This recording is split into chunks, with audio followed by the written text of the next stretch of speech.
Hey everyone, Felipe here. Welcome to another Tower of Saviors card review video.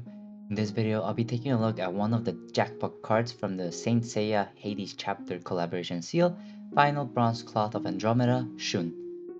This is going to be a Dark Human card, and we will be taking a look at the leader skills, team skills, as well as the active skills, and I'll be giving you my opinions and thoughts about this card. So without further ado, let's take a look at the leader skill. When the team only has humans or Athena, Goddess of War and Wisdom, team attack increases by 6 times, HP and recovery by 1.5 times, runestone movement time increases by 3 seconds, and by dissolving a group of 7 or more runestones, team attack increases by 5 times additionally. Furthermore, damage of Saints will be dealt regardless of Puzzle Shield. Dark runes possess 50% effect of other runes, and heart runes possess the effect of dark runes. So now let's take a look at the team skill before we analyze the entire kit as a whole. We get the 8th Sense, which is going to be a pretty good craft skill in my opinion for the Saint Seiya Hades chapter collaboration. You also get Enchanted Trail, so when moving, every rune touch will be converted into enchanted runes. Different effects will be triggered according to the amount of HP you have before you attack. At full HP, you deal 4 times more damage, and less than 60% HP, Shun and Iki will launch extra attacks as much as 4 times their original attack, and this attack will be dealt regardless of defense. And if you run the team with Seiya, Hyoga, Shiryu, Iki, or Shun, you do get the stat boost team skill that they all have. So in my opinion, Shun's leader skill is actually pretty good. However, the only issue with him is that you do have to actively dissolve groups of 7 or more runestones, which in my opinion is a little bit annoying. Um, 5 is fine, 6 is okay. 7, it is kind of annoying to hit because it prevents you from making a lot of combos. That being said, if you do manage to get this group of 7 runestones going, you will be launching a pretty decent amount of damage, and it will be enough to kill a lot of enemies in the game. But yeah, 7 runestones, it will be countered by high combo shields as well as fixed combo shields as well, just because 7 is such an awkward number and occupies so much of the board, in my opinion. However, Shun does have those damage multipliers times 6 times 5 and also a times 4 from his team skill, so his damage will be really good as well. And if you run a team full of Saints, you can ignore Puzzle Shield. So in my opinion, his leader skill is pretty good. It's not broken like most collaboration cards, but he is still a good leader nonetheless. But yeah, let's move over to his active skills. Pre-switch, the first active skill is going to be a CD7 skill, explode electrify runes, and the column below the characters to generate enchanted dark runes. For 1 round, Shun, either the God Cloth or Final Bronze Cloth, will have an attack boost of times 3, and damage will be dealt regardless of fixed combo shield. So basically, this first active skill will help you um, counter what I just said, because dissolving a group of 7 runes will be really hard to do whenever you have fixed combo shield. You can use this active skill to ignore that and still get your max amount of multiplier. That being said, CD7 is going to be a little bit longer because most active skills in the game are now CD6. So CD7 is going to be a little bit longer than I would have liked, but it is still a pretty good active skill, especially because you can explode electrify runes and get rid of those board debuffs as well. Now the second skill is going to be Shun's switch skill, so it's going to be a CD8 just like usual, and he does get additional effects from it instead of just switching. Keep in mind that you do need to equip the Dragonware Andromeda God Cloth in order to be able to activate the switching skill. For the switching skill, you do transform all runes into enchanted runestones, and if Shun is the leader, you get a plus 50 for your craft apparatus. And for 2 rounds, your attack bonus increases by 150% for each combo made.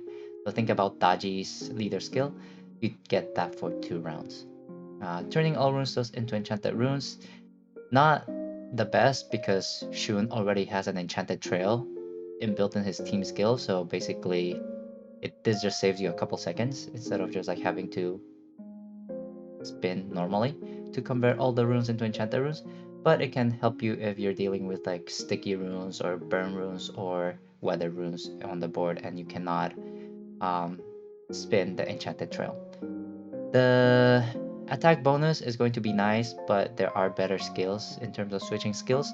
In my opinion, I think his switch skill is a little bit lackluster, but because you needed to switch, it is still like a small bonus that you can get. I don't particularly think there is going to be a stage that will require you to just use the switching skill in order to break an enemy shield, but you can use it to get some slight advantage and higher damage moves. However, in my opinion, I would switch as soon as possible. That way you get a stronger leader skill as well as two useful active skills. So now let's look over at Shun post-switch, God Cloud of Andromeda.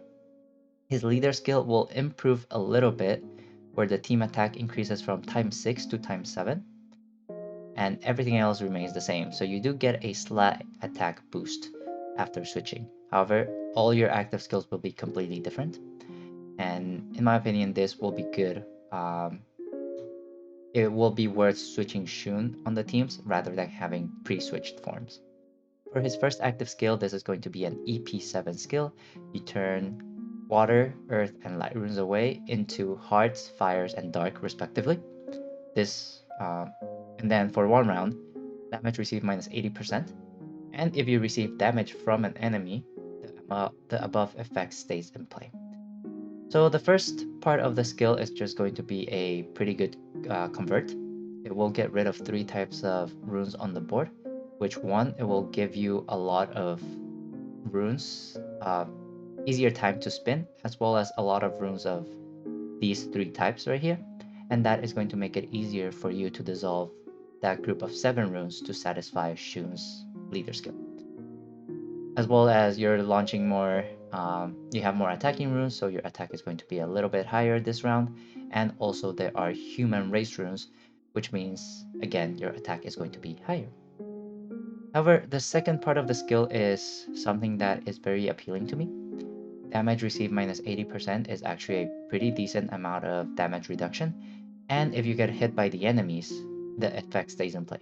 Which means that if the enemy is a constant CD1 and he cannot kill you, you can literally stall for active skills that way. And then, yeah, you can just get all your active skills ready, activate this one, and just keep tanking their attacks until you're ready to kill it and you have all your active skills ready again. And this will prepare you better for further enemies or more annoying enemies down the road. So in my opinion, this is an excellent stall skill. Just keep in mind that any phantom enemies will ignore your damage reduction, but if the conditions are right, you can stall indefinitely as long as you recover. You can stall indefinitely on those stages because the enemy will have, you will constantly have a minus 80% damage reduction. For the second EP skill, this is going to be an EP9 skill. For 2 rounds, impede all enemies with a storm to inactivate them, and damage dealt unaffected enemies times 2.5.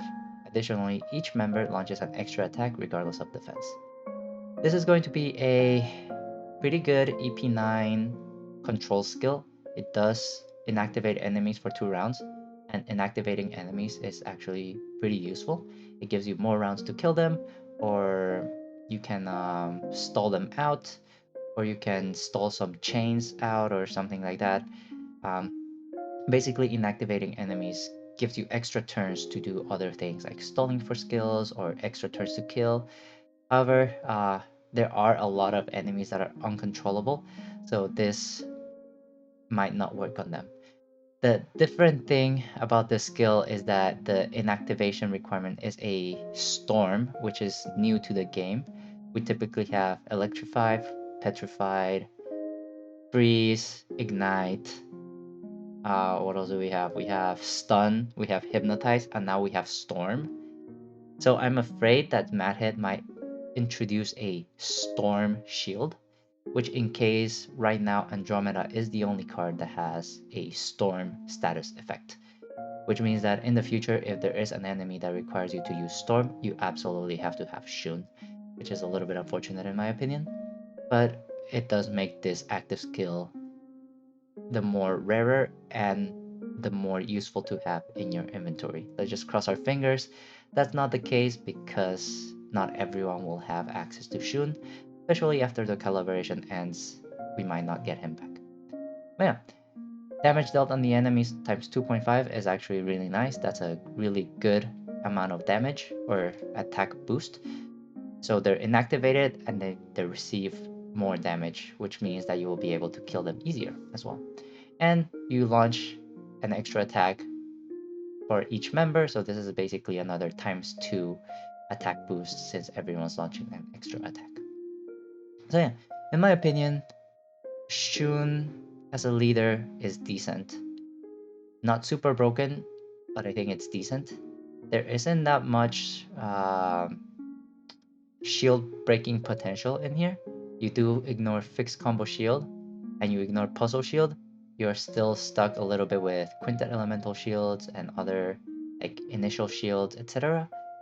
But overall, I think Shun has a really decent potential to like clear certain stages or end game stages as well. His active skills I do think are pretty good, and I do think he will be a pretty good member in the future, especially if Storm Shield becomes a thing, then it will be absolutely necessary for you to have Shun in your team. However, I do think this skill right here is going to be an excellent stalling skill, which means that in future teams, it might be worth having him in the team just to give you some extra rounds for stalling or getting rid of the enemy that way. But yeah, do I recommend this card? Uh, if you have the diamonds, yeah. Overall, I do think that this collaboration is a little bit underwhelming, I think. I don't think you're like missing out too much if you skip this collaboration. They are decent leaders, but they're not super broken, like for example Tengen Toppa or yeah, cards like those where it is if you missed out then like you feel like you really missed out. Don't particularly have that feeling from this collaboration scene. So if you want to save some diamonds, I would say skip it, maybe. But that is just my opinion. Because in terms of team building, this Saint Seiya series does put a lot of emphasis in using Saints, which means that your card pool is a little bit limited based on the cards that you have, especially if you whether you got the Saint Seiya from the first collaboration or the Hades chapter Saint Seiya, you're still limited by the Saint series mostly. But yeah, you can add other team members, except you will get less mileage out of them, especially since you will lose out the team skill for the stat boosting and things like that.